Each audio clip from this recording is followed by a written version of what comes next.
المؤمنون الذين هم في صلاتهم خاشعون والذين هم عن اللغو معرضون والذين هم للزكاة فاعلون والذين هم لفروجهم حافظون إلا على أزواجهم أو ما ملكت أيمانهم فإنهم غير ملومين.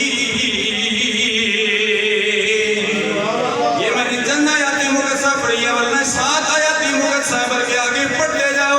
اللہ تبارک و تعالیٰ نے فرمایا مومن کی شان یہ ہے, مومن کی یہ 7 صفتیں ہیں. فرمایا مومن کیسے کامیاب ہوگا؟ فرمایا مومن وہی کامیاب ہے. پہلے خوشخبری دی ہے, فرمایا مومن کامیاب ہے. اللہ تبارک و تعالیٰ نے سورہ مومنین میں بھی خوشخبری دی ہے, اسی طرح سورہ حج میں بھی خوشخبری دی ہے, سورہ مومنون میں بھی اللہ تبارک و تعالیٰ نے ابتدائی طور پر اللہ تبارک و تعالیٰ نے بندے کی تخلیقات کا ذکر کیا. سورہ حج میں بھی اللہ تبارک و تعالیٰ نے بندے کی تخلیقات کا ذکر کیا.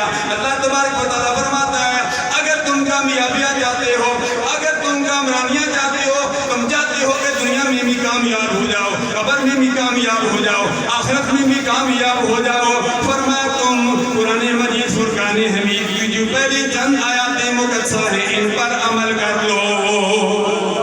اگرچہ قرآن مجید کا سارا ہمارے عمل کرنے کے لیے آیا ہے, لیکن یہ چند آیات مقدسہ مومنوں کی شان بیان کی ہے, ان کی نشانیاں بتائیے کہ مومن کون ہے. ہم نے اپنا محاذہ کرنا, میں تفسیر کی طرف نہیں جانا چاہتا. فرمایا مومن کون ہے؟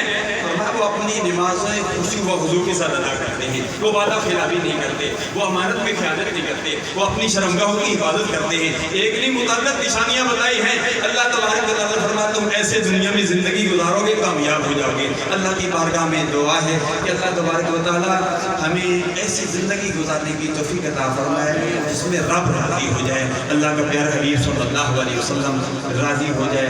اللہ میرا بھی اور آپ کا بھی حامی و ناصر ہو. اللہ ان بچوں